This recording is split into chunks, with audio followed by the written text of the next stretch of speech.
Grande-Bretagne, 19 juin 2015. Un criminel défraie la chronique. Emmanuel Kalijai, étudiant en biochimie, est jugé pour le meurtre de sa mère, poignardé de plus de 40 coups de couteau.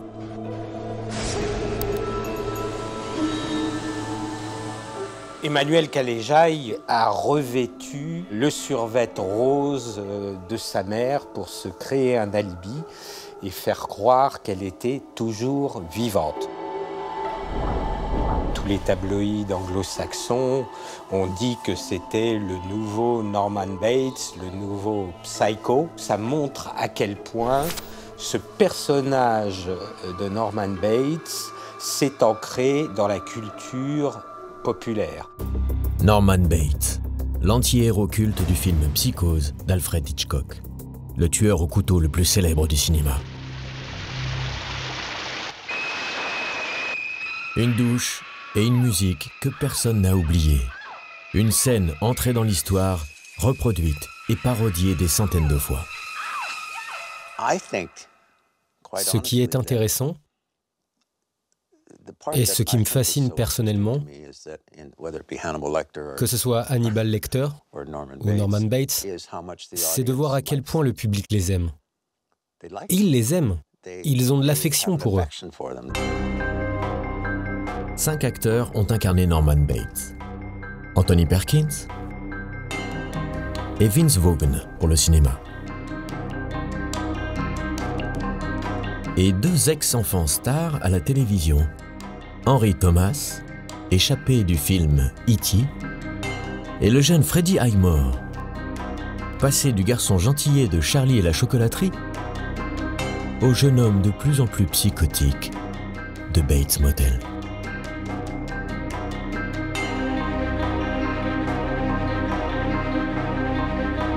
Je pense que c'est avant tout une histoire de famille.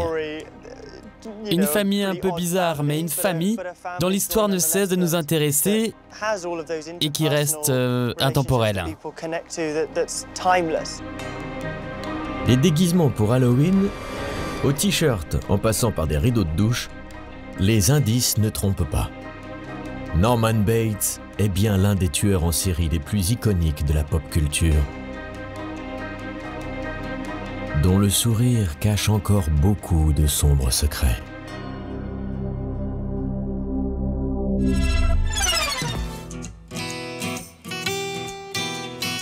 Los Angeles, dans les années 50.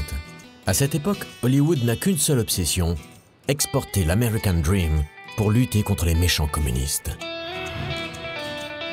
Les héros des films de science-fiction sont le plus souvent de fiers Américains luttant contre des extraterrestres ou des monstres. Reflet des angoisses liées à la guerre froide et à une éventuelle catastrophe nucléaire.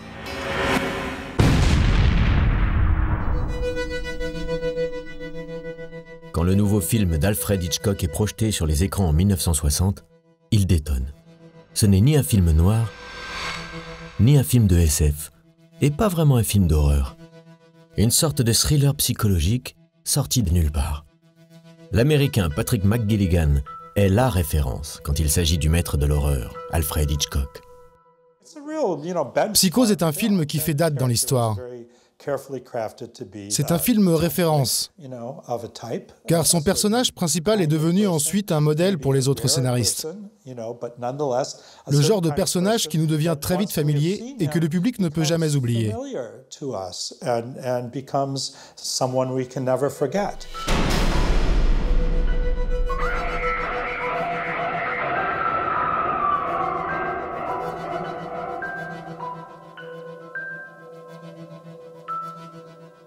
Norman Bates est en quelque sorte le premier serial killer moderne, à la fois dans les romans et dans la fiction.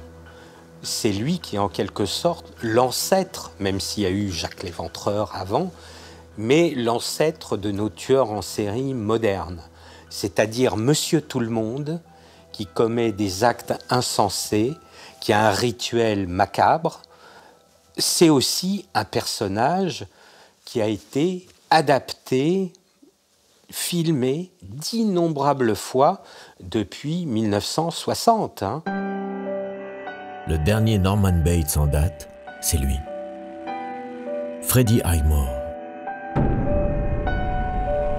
Il est le héros de la série Bates Motel, qui revient sur les origines du personnage. C'était intéressant pour nous de le montrer de cette façon, souriant, relax. C'est pour moi plus intéressant à jouer. Nous savons ce qu'il va lui arriver, tout le tragique des situations à venir, mais dont il n'a aucune conscience encore. Et dans la série, même quand il sourit sans aucune arrière-pensée, le public sait que derrière ce sourire se cache le tueur qu'il ne va pas tarder à devenir. Norman Bates, un nom qui résonne encore comme les bruits d'un coup de couteau dans la chair. Un personnage qui n'est pas né de l'imagination d'Hitchcock. Norman Bates. Son nom est apparu quelques années plus tôt dans un roman de Robert Bloch, auteur de romans policiers et de nouvelles fantastiques. Stéphane Bourgoin, écrivain spécialisé dans l'étude des tueurs en série, a bien connu Robert Bloch. Après plusieurs rencontres, les deux hommes sont devenus des amis, à tel point que l'écrivain a accepté d'être le parrain du fils de Stéphane Bourgoin. Robert Bloch, en 1957, habitait dans le Wisconsin, dans un tout petit village qui était situé à peu près 40 miles, 60 km de Plainfield, dans le Wisconsin, où a sévi Ed Gein. Ed Gein, un fermier anonyme des environs, et qui est le modèle majeur du personnage de Norman Bates.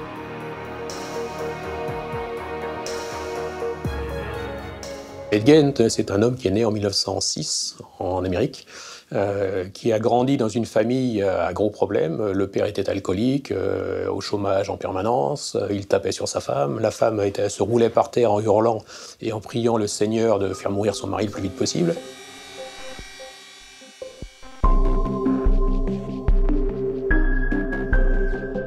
Il a grandi dans une ferme dans un premier temps. Ensuite, ses parents ont changé de profession, ils se sont installés, ils ont acheté une boucherie. Et donc Gein a commencé, alors qu'il avait 6-7 ans, à voir des scènes sanglantes un peu tous les jours. Il voyait sa mère découper des porcs et arracher les entrailles. C'était un spectacle quotidien pour lui. Ed Gein cache un lourd secret. Il désire violemment, au plus profond de lui, devenir une femme. Mais au lieu de simplement enfiler des bas et une robe tranquille chez lui, il va déterrer des corps de femmes pour les démembrer.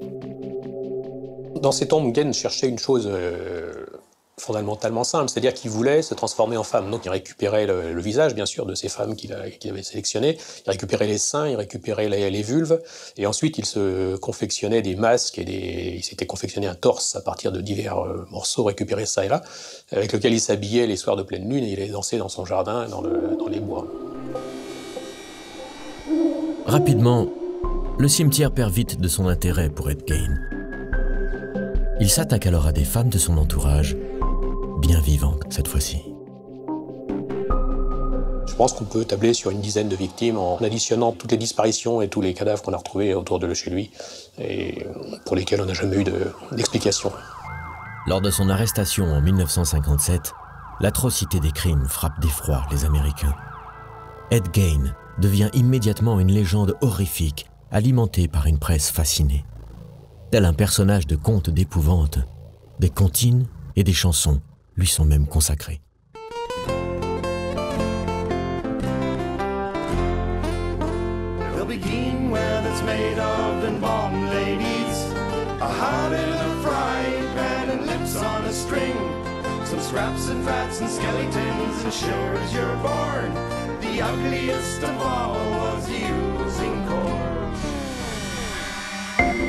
Ed Gein, tueur, mais aussi bricoleur, n'hésitait pas à créer des objets du quotidien avec la peau de ses victimes. Comme par exemple, cette chaise en cuir. L'imagination de l'écrivain Robert Bloch, stupéfait d'apprendre que ces crimes ont lieu à quelques kilomètres de chez lui, se met en marche. Ce fait divers le marque immédiatement. Et en 7 semaines, sans interruption, il a bouclé le roman Psychose. Sur ces images tirées des archives personnelles de Stéphane Bourgoin, Robert Bloch confie son sentiment sur la fascination des médias américains pour les tueurs en série. I think that the media is culpable to a great extent in its handling of the phenomenon of serial killings. Que les médias sont responsables de l'exploitation du phénomène des tueurs en série. Il y a un tel sensationnalisme autour de ces affaires et trop peu de pudeur médiatique quand il s'agit du comportement et de la biographie de tel ou tel tueur.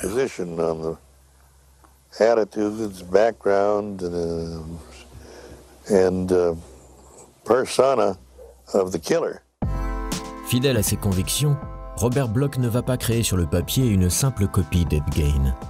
Il pioche certains détails horrifiques de son histoire pour inventer un personnage beaucoup plus fascinant. Sous sa plume, Ed Gein n'est plus fermier, mais le propriétaire d'un motel souffrant d'un dédoublement de personnalité. Il baptise son personnage de fiction Norman Bates, les deux premiers mots que le lecteur découvre en ouvrant le livre Psychose.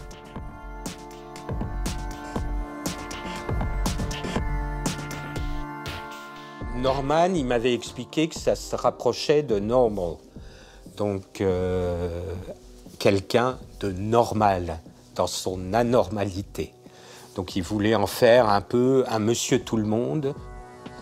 Bates, m'a-t-il expliqué une fois, c'était un voisin qu'il détestait dans le village, qui avait un chien ou deux chiens, je ne sais plus, qui aboyait en permanence et qui le réveillait la nuit. Et lorsqu'il lui avait demandé de faire taire son ou ses chiens, la dispute s'était quelque peu envenimée. Donc c'était une façon pour lui de se venger de ce voisin irascible. Le roman est achevé en 1959. Pourtant, malgré l'attrait du public pour les méfaits sordides d'Ed Gein, Psychose, le livre, sort dans l'indifférence. Mais une critique extrêmement favorable paraît dans le New York Times, un journal qu'Alfred Hitchcock lit tous les jours. Monsieur Bloch fait la démonstration qu'une histoire plausible de maladie mentale peut terrifier et glacer le sang. Dans les années 50, Hitchcock enchaîne les gros hits. Fenêtre sur cour, Sueur froide, La mort aux trousses. Il s'amuse en parallèle à faire peur aux téléspectateurs avec son émission culte Alfred Hitchcock présente. En 1959, il n'a d'ailleurs qu'une seule envie, tourner un petit film avec son équipe de télévision sans les contraintes économiques propres aux grosses productions. Avec le roman Psychose, il va trouver enfin son nouveau sujet. Surtout, Norman Bates lui évoque un autre tueur en série, fameux dans son Angleterre natale, Jack l'Éventreur. L'origine de la fascination d'Alfred Hitchcock pour les tueurs en série est à chercher dans son enfance. Tout simplement parce qu'il a grandi dans le même quartier que l'un des tueurs en série les plus célèbres de Grande-Bretagne, Jack l'Éventreur. Même si les faits sont arrivés avant sa naissance, personne n'a jamais arrêté Jack l'Éventreur. Personne ne l'a clairement identifié, encore aujourd'hui, et son nom ne cessait de revenir dans les conversations du quartier.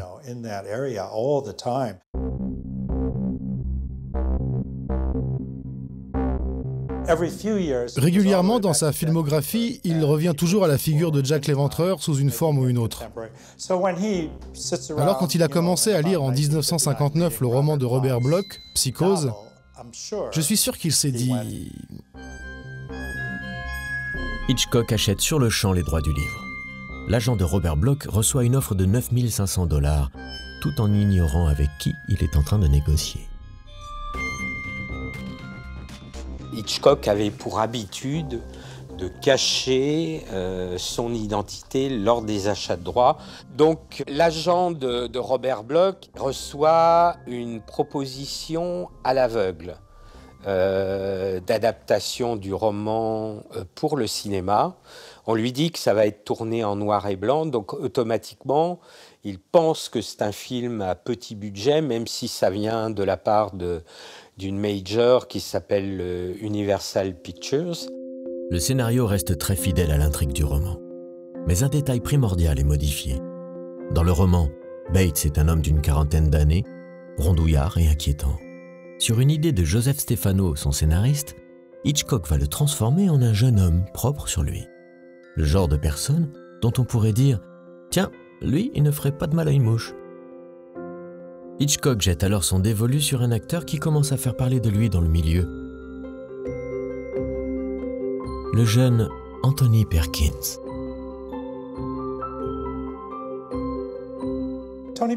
Anthony Perkins n'était pas un inconnu. Je suis sûr qu'Hitchcock l'observait d'un coin de l'œil et pensait à lui pour un futur rôle. Et quand le projet d'adapter Psychose est arrivé, je suis sûr que son entourage et sa première conseillère, sa femme, Alma, ont tout de suite vu en lui l'interprète idéal pour donner vie à Norman Bates à l'écran. Les époux Hitchcock sont intrigués par l'ambiguïté sexuelle qui se dégage d'Anthony Perkins. Une impression troublante qui va servir à merveille le personnage de Norman Bates. À cette époque, la sexualité d'Anthony Perkins était floue. On ne savait pas s'il était gay, bisexuel ou hétéro, ou comment il se définissait lui-même. Et le choisir était un coup de génie d'Hitchcock. Il est, d'une certaine manière, le tueur le plus juste que l'on connaisse. Parce que ceux que l'on représente, ceux que l'on nous raconte, ils sont toujours mis en scène sur un mode exceptionnel. Voilà, ils ont une tête exceptionnelle, une gueule, pourrait même-on dire en langage cinématographique. Ils ont un tempérament exceptionnel, ils sont hors normes, ils sont tellement hors normes. Du coup, ils nous épargnent, parce que c'est pas notre norme, justement. Mais lui, voilà, il est tellement nous. On n'a pas fait, me semble-t-il, de tueur plus insignifiant. Ça me fait penser, c'est dans ces reportages, quand on interroge voilà, quelqu'un qui s'est révélé être un dangereux terroriste ou un assassin, ou les voisins, est-ce qu'ils avaient vu que « Ah bah non, il était gentil, ah bah oui, il disait bonjour tous les matins ». On a toujours ce retour-là. Pour le premier rôle féminin, Alfred Hitchcock veut la star Janet Leigh. Elle a tout pour plaire au cinéaste. Blonde, beauté froide, fantasmatique. Sur ce film, il veut repousser les limites du politiquement correct de l'époque. C'est une chose qui a attiré beaucoup de spectateurs, c'est qu'on voyait Janet Leigh en soutien-gorge sur l'affiche du film, ce qui se faisait jamais. On la voyait d'ailleurs 2 fois en soutien-gorge pendant le film. Ensuite, il a montré une chasse d'eau qu'on utilisait dans le film, ça se faisait pas non plus, c'était quelque chose qui n'existait pas. Mais le coup de génie ultime d'Alfred Hitchcock va être d'éliminer le personnage incarné par Janet Leigh au bout de 30 minutes seulement. On a d'abord Marion Crane, qui se sauve avec l'argent volé. On prend fait et cause pour elle, on la suit, on espère qu'elle va s'en sortir, et hop, elle se fait assassiner au bout de 20 ou 30 minutes de film. Bon. Oui, les spectateurs sont complètement stupéfaits, parce qu'on a pour habitude de s'identifier au personnage principal qui est présent à l'écran pendant 20-25 minutes. Et tout d'un coup, l'héroïne disparaît. Elle est assassinée de manière ultra-violente. Et ce qu'on pensait être le ressort dramatique du film, c'est-à-dire le vol de cet argent, disparaît totalement.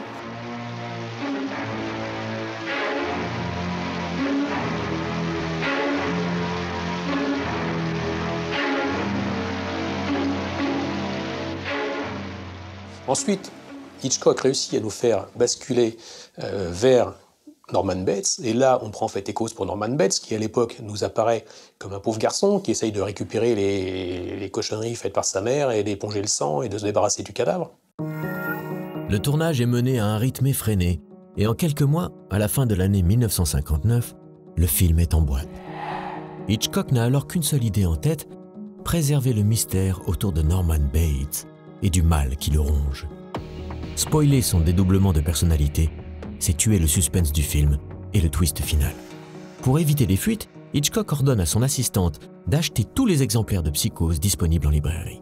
Et pour faire perdurer le mystère, il va s'inspirer de son alter ego français, Henri-Georges Clouzot. Quand Clouzot a sorti son film Les Diaboliques en 1955, Hitchcock s'est dit « c'est pas mal ». Lors de la sortie des Diaboliques, sur les affiches, Clouzot avait directement sommé ses spectateurs de garder le secret autour de l'intrigue. Ne soyez pas diaboliques, ne détruisez pas l'intérêt que pourraient prendre vos amis à ce film, Ne leur racontez pas ce que vous avez vu.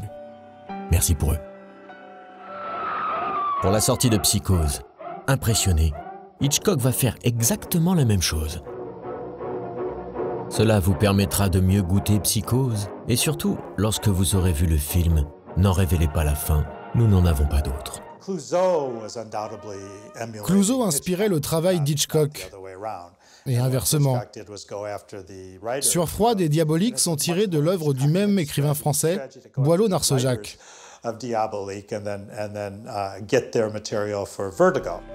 Mystère, sexe et thriller troublant. Tous les ingrédients sont là pour faire de Norman Bates l'icône du crime qu'il est devenu. Et ça, dès la sortie du film. Ils ont demandé à tous les critiques de cinéma de leur envoyer leurs critiques avant parution dans les médias. Et il y a véritablement un blackout sur Norman Bates et sa mère. Donc il y a une attente absolument extraordinaire. Dès les premières séances, il y a des queues gigantesques. Quand Psychose est sorti en 1960, cela a été un coup de tonnerre dans le paysage cinématographique de l'époque. Tout de suite, ça a été un énorme succès. Tout le monde parlait de la controverse, discutait du film, les journaux, la télé. Certains condamnaient le film, demandaient à Alfred Hitchcock des explications. D'autres criaient au génie. D'autres trouvaient ça immoral. Il y a eu un avant et un après Psychose. Et ceci en grande partie grâce ou à cause de son personnage principal, Norman Bates.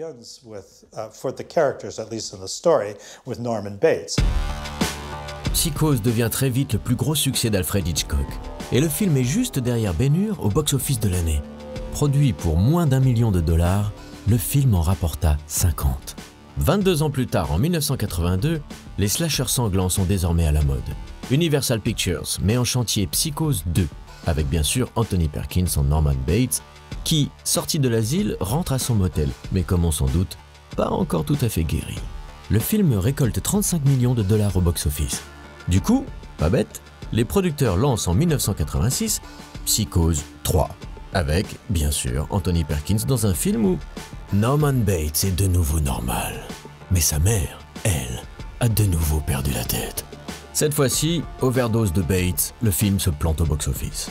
Alors c'est à la télé en 1990 que Psychose 4 voit le jour avec Petit Elliot dit-il extraterrestre dans la version ado de Norman Bates, un avant-goût de la série Bates Motel. L'écrivain Robert Bloch ne prendra même pas la peine de regarder ses suites, faites sans son consentement. Robert Bloch est très amer de se rendre compte, lui qui n'a jamais eu une haute opinion de Hollywood, qu'on va s'emparer de son œuvre, de son personnage, de la psychologie de son personnage, sans qu'il n'ait voix au chapitre, sans qu'il ne touche aucun royalty non plus sur ce personnage. Ce qui paraît ahurissant, mais c'est comme ça. Donc il décide, entre guillemets, de se venger en écrivant une suite à Psychose, puis après une troisième suite à Psychose. Dans son roman Psychose 2, sorti en 1982, il se venge à sa manière de l'industrie hollywoodienne en plongeant Norman Bates au beau milieu d'un tournage d'un film retraçant sa vie. Chaque personnage se faisant admirablement trucider. Norman Bates prend un tour pratiquement expérimental quand Gus Van Sant s'attaque en 1998 à un remake quasiment plan par plan, en couleur cette fois-ci, du film Psychose avec Vince Vaughn dans le rôle de Norman. Mais l'expérience tourne court au box-office puisque le film ne récolte que 21 millions de dollars pour un budget de 60 millions. Je pense que le film de Gus Van Sant montre une chose primordiale, c'est qu'il ne peut y avoir qu'un seul Psychose. S'il n'y a qu'un Psychose, Norman Bates, lui, revient avec succès à la télévision sur la chaîne câblée ENI avec la série Bates Motel à partir de 2013. Mais le succès d'un film sorti il y a plus de 50 ans ne suffit pas à expliquer cette fascination toujours bien vivace pour Norman Bates. Norman est devenu une icône à la Marilyn, une icône dont on n'hésite pas à se tatouer le visage sur le corps. Et il y a d'autres indices, bien plus symboliques, qui ont fait de Norman Bates ce schizophrène aussi inquiétant que séduisant, une icône du crime inoubliable.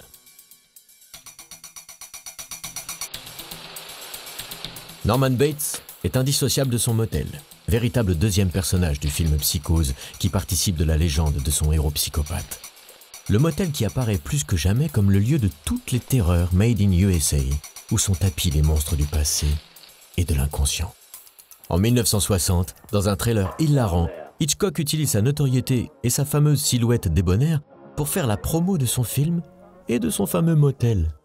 Here we have a quiet little motel, tucked away off the main highway, and as you see, perfectly harmless looking, when in fact, it has now become known as the scene of the crime.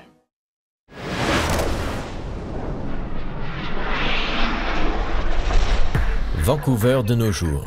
Sa ville, sa mer, ses montagnes et sa météo parfois schizophrène, passant du beau soleil glaçant d'hiver à ce que les Canadiens appellent le West Fog. Traduisez, le brouillard de la côte ouest. C'est ici que se tourne la série qui a modernisé le personnage de Norman Bates. Les producteurs du show télé ont bien compris la place prépondérante du motel dans l'imaginaire qui entoure leur héros, en nommant carrément la série Bates Motel. La maison des Bates, le motel, tout rappelle le film mythique d'Alfred Hitchcock. Aujourd'hui, la météo locale est le reflet parfait de l'esprit torturé de Norman. Oui, il fait froid. Ce n'est pas vraiment une chose à dire à la caméra, mais ils aiment bien filmer l'hiver à Vancouver. Cela donne à l'ensemble une atmosphère lugubre propice à la tragédie, avec un ciel lourd qui vous met direct dans l'ambiance de la série. La série se concentre sur l'adolescence de Norman Bates. Sa mère Norma est belle et bien vivante. Et ce préquel perturbant à Psychose prend place à notre époque.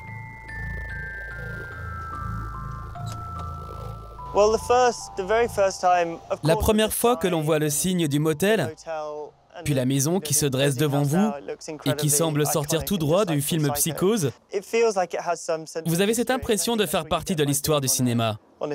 Et c'est ce qui est drôle avec les plateaux de séries télé. On observe la construction des faux décors. On dit aux autres « Oh, regarde, ils ont rajouté le panneau Wi-Fi gratuit au motel ». Et quand on tourne les intérieurs en studio, on se sent un peu comme à la maison. Et on se rappelle de toutes les scènes qui ont eu lieu depuis le début de la série.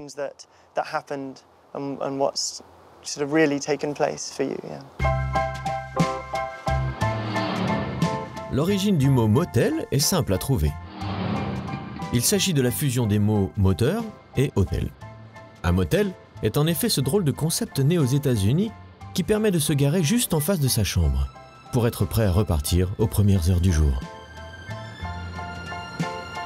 Mark S. Freeborn est chef décorateur sur la série Bates Motel. Les séries où le décor doit impérativement souligner la folie du personnage, il connaît bien. Il a officié pendant 4 ans sur la série Breaking Bad. Dans un sens, et spécialement le Bates Motel, le motel nous renvoie à l'âge d'or de l'Amérique. Le motel était comme un phare dans la nuit, une deuxième maison loin de la maison. Ça parlait de confort et de protection.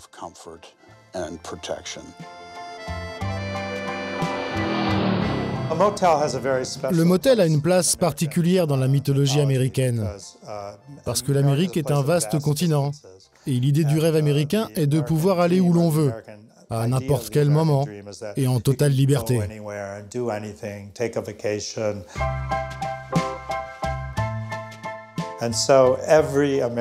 Chaque Américain connaît cette sensation de débarquer dans un motel un peu bizarre, en plein milieu de la nuit. Le motel est alors comme un sanctuaire au milieu de nulle part.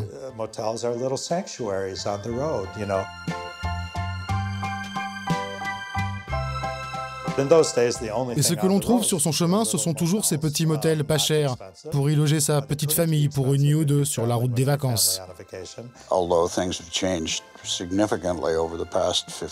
Les choses ont commencé à changer à partir des années 50, et on en est toujours là. Ces vieux motels abandonnés fascinent toujours les touristes. Et pour tout vous dire, ça me fascine aussi. Au fur et à mesure des années, les motels ont très vite perdu de leur splendeur. Pas chers et pratiques pour garder l'anonymat, ils deviennent très vite le refuge idéal des hors-la-loi. Dans les années 50, le FBI recense tous les motels du pays pour surveiller de près ses concitoyens susceptibles de leur poser des problèmes. Ce sont des lieux hors tout lieu. Et dans ces lieux-là d'à côté, justement, c'est les règles qui sont transgressées, c'est du possible aussi qui peut nous arriver, dans le meilleur, mais aussi dans le pire. C'est aussi des lieux qu'on assimile à quelque chose du hors-la-loi, au sens de la transgression, au sens de l'illégitimité. C'est les lieux de rencontres aussi sexuelles. Voilà, c'est pas son mari, c'est pas sa femme que l'on retrouve dans un motel. Associer la folie meurtrière de Norman Bates à son motel, si reconnaissable et si intimement lié à la mythologie américaine, voilà l'un des coups de génie de ses créateurs.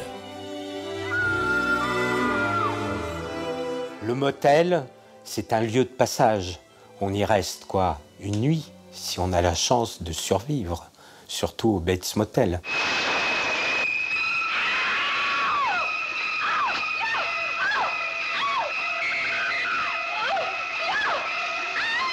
Ces plans rapidement enchaînés ont nécessité 7 jours de travail sur un tournage de 3 semaines, plus de 70 prises et plus de 60 000 $.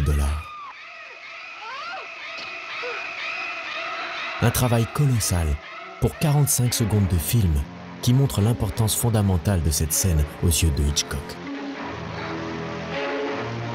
Le spectateur, dans la position du voyeur qui va vicieusement mater cette femme nue se faire assassiner sous sa douche, devient par le biais de la caméra son meurtrier et son bourreau.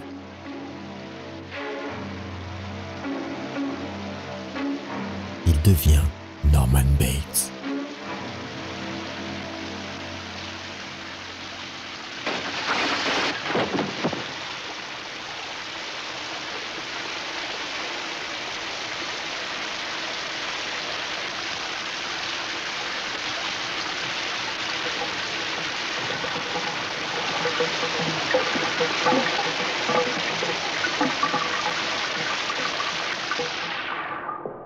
Je ne dirais pas que Hitchcock est pervers, je dirais qu'il est très malin, qu'il nous met dans une position extrêmement inconfortable, effectivement.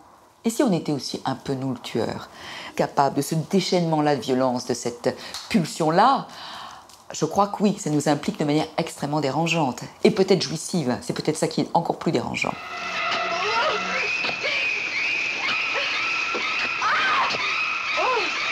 On est vraiment dans une espèce de pénétration au sens le plus intense du terme. Là. Ça martèle, voilà, c'est vraiment les coups de boutoir là, mais au sens le plus cruel, le plus abouti du terme. On n'est plus dans la petite mort là, on est dans la mort concrète.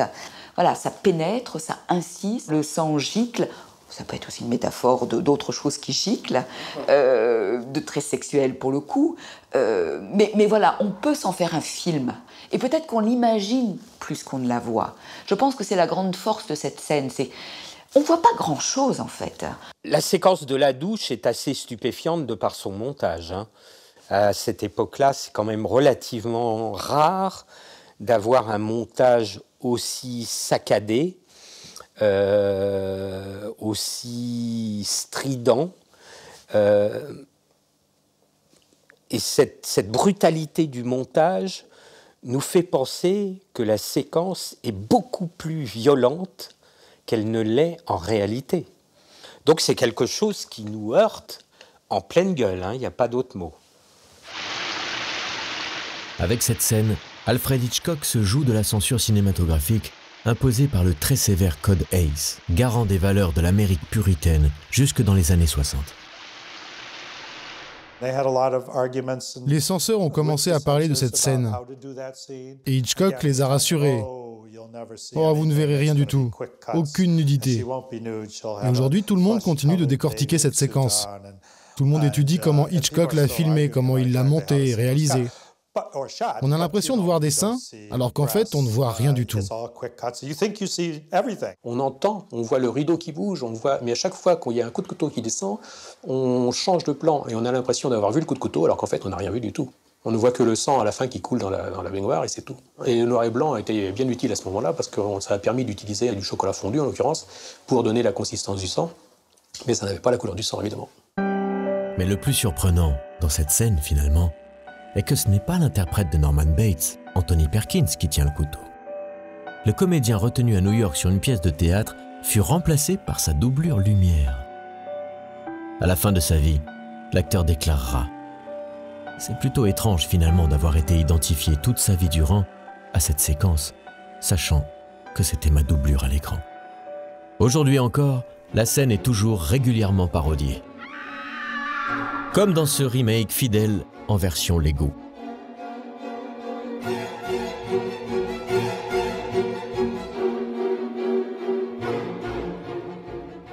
Elle a même servi de matière à comédie dans cette série française. Madame Hitchcock, une baignoire, ça coûte cher, surtout si on veut quelque chose qui a un peu d'allure.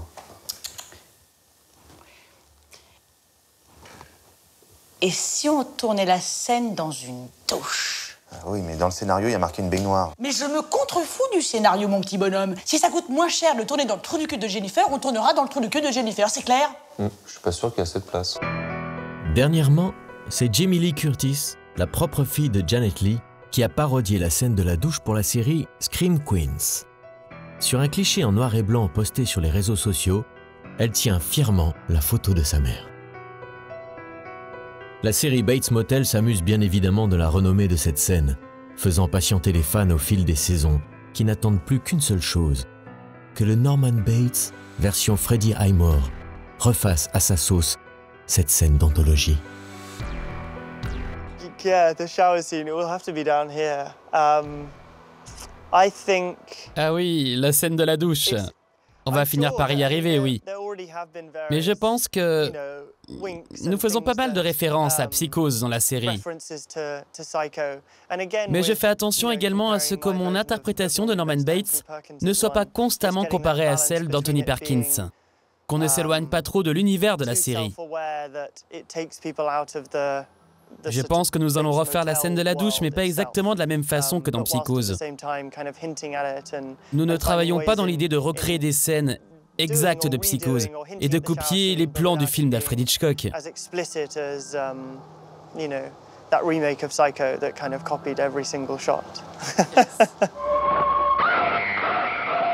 Une scène de crime célèbre dans un décor tout aussi culte, voilà les éléments qui ont fait de Norman Bates une véritable icône qui a totalement imprégné la culture pop. Mais le personnage Bates, c'est avant tout un tueur sanguinaire, dont l'origine du mal est d'ordre psychologique. Un dédoublement de personnalité qui continue à alimenter le mythe. Norman est très proche de sa mère. Trop proche? Oui. Peut-être un peu trop, oui. C'est une histoire d'amour en quelque sorte. Ils vont dans le mauvais sens, mais c'est une histoire d'amour inappropriée entre Norman et sa mère. La légende de Norman Bates est indissociable du meurtre de sa propre mère, Norma, retrouvée momifiée à la fin du film Psychose d'Alfred Hitchcock. Cette tête, dont les seuls vestiges de vie humaine résident dans ce chignon savamment coiffé. Entre Norman et sa mère, c'était à la vie, à la mort. C'était même presque un peu plus que ça. À la fin des années 50, fasciné par les mécanismes de l'inconscient, Alfred Hitchcock trouve en Norman Bates le personnage qui va cristalliser toutes ses obsessions. La folie, la frustration sexuelle et la violence meurtrière. Des obsessions qui vont faire écho avec celles du grand public. À l'époque, les théories freudiennes sont furieusement à la mode. Tout le monde ne parle plus que du fameux complexe oedipien, le désir inconscient d'un enfant de coucher avec le parent du sexe opposé. Hitchcock a pris pour la première fois comme héros de son film un héros psychotique. On ne voyait ça que dans les films de série B, où ces personnages un peu schizophrènes existaient déjà. Mais de donner vie à un tel personnage, séduisant en plus, Et d'en faire le héros d'un film grand public, c'était historique.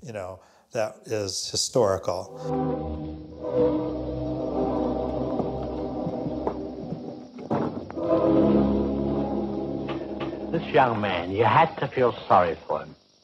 After all, being dominated by an almost maniacal woman was enough to drive anyone to the extreme of, well, let's go in. Si la relation détraquée de Norman Bates et de sa mère ne sont qu'un des éléments du film Psychose, la série Bates Motel a choisi, elle, d'en faire son sujet principal. Oui, bien sûr, il y a quelque chose de freudien dans cette relation complexe. Mais en même temps, cette relation est double et va au-delà de l'amour de Norman pour sa mère. Et c'est ce qui est intéressant dans la série, c'est qu'ils sont dépendants l'un de l'autre. Il y a des barrières morales et sexuelles qui sont presque franchies. Dans la tête de Norman, en tout cas.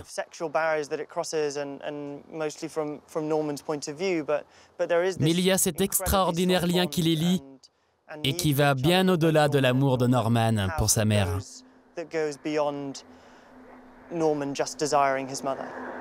Norma et Norman, un duo toxique où la frustration et la promiscuité sexuelle vont plonger peu à peu le jeune Norman vers la folie. Ce duo mère-fils, il est psychiquement dangereux dans le sens où... Enfin déjà c'est dangereux pour tout jeune homme qui devient complètement le but ultime de sa mère. La seule raison de vivre, sa passion. Et là pour le coup le terme castratrice prend tout son sens. Je l'imagine, voilà, elle a tout coupé chez lui. Elle a tout coupé, toute velléité d'indépendance, de plaisir, de désir. Donc, et le désir, ça porte ailleurs. Ça amène à regarder ce qui se passe autour de soi, d'aller regarder d'autres personnes que maman. Là, il me semble, en tout cas, ce que j'imagine de ce duo-là, c'est que elle a tout empêché, elle a tout fermé.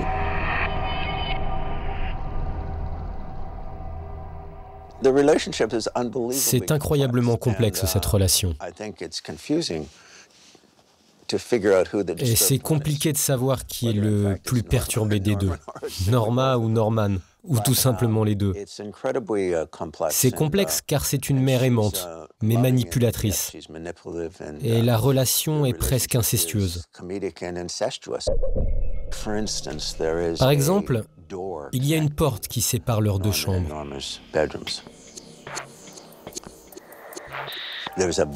Mais on peut apercevoir une grille de ventilation entre les deux. Donc si vous faites du bruit au lit, on peut tout entendre par cette grille. C'est plutôt perturbant. Dans le film Psychose, le spectateur ne comprend qu'à la fin que Norman Bates a fini par tuer sa mère.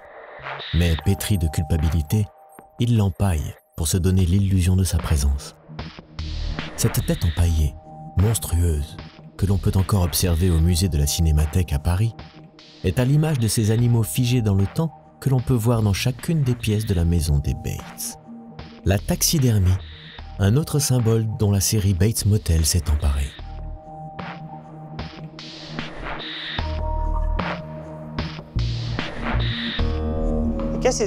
C'est tout simplement son hobby.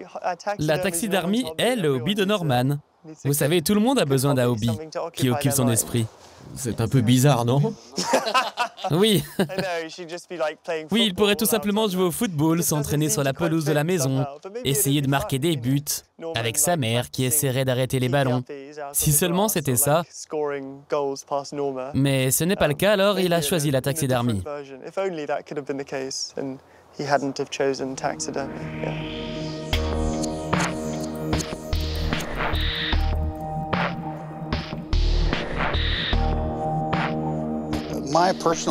J'ai ma théorie sur Norman et sa passion pour la taxidermie.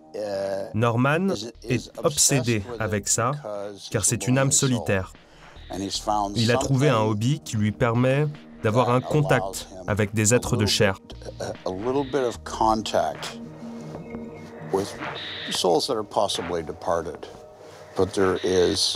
Vous savez, il y a des gens qui sont plus à l'aise en compagnie de créatures mortes que vivantes.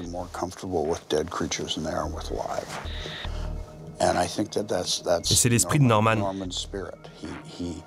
Il sait que ces créatures empaillées ne vont pas lui faire de mal. Sa première taxidermie, c'est un chien qu'il a trouvé écrasé sur la route. Donc dans un sens, il a sauvé cette créature. En l'empaillant, Norman Bates sauve sa mère, la rendant immortelle. Il développe alors une triple personnalité. Dans les livres, les séries ou les films, il se prend tour à tour pour l'adolescent amoureux de sa maman,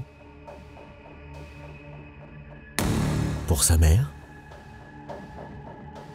puis pour le Norman adulte qui tente tant bien que mal de tenir son modèle.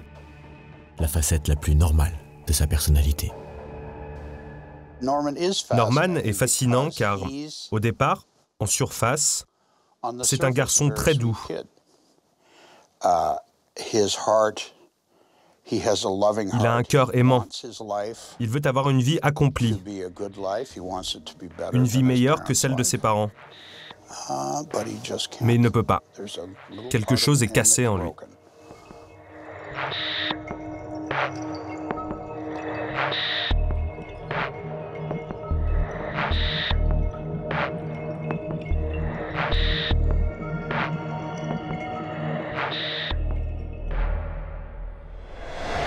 Il reste toujours des zones d'ombre chez Norman Bates. Des zones d'ombre qui ne demandent qu'à être explorées. Son esprit dément et torturé continue de voyager dans le temps. Il y a beaucoup de questions restées sans réponse. On n'a pas encore tout dit sur Norman, notamment dans la série. Le nom de Norman Bates a traversé les époques. Sans lui, pas de Fight Club, de Black Swan ou d'anti-héros schizophrènes et meurtriers. Il y a peu de personnages de fiction que le public identifie immédiatement et à qui vous pouvez demander dans la rue « Qui est Norman Bates ?» et qui vous répondent sans réfléchir. Je ne dis pas que tout le monde le sait, mais une grande majorité le connaît. Ça montre sa renommée et quand Anthony Perkins est mort, je suis sûr que les journaux ont titré « Norman Bates est mort ». Norman Bates a survécu à son interprète principal et continue à vivre en ce moment sous les traits de Freddie Highmore.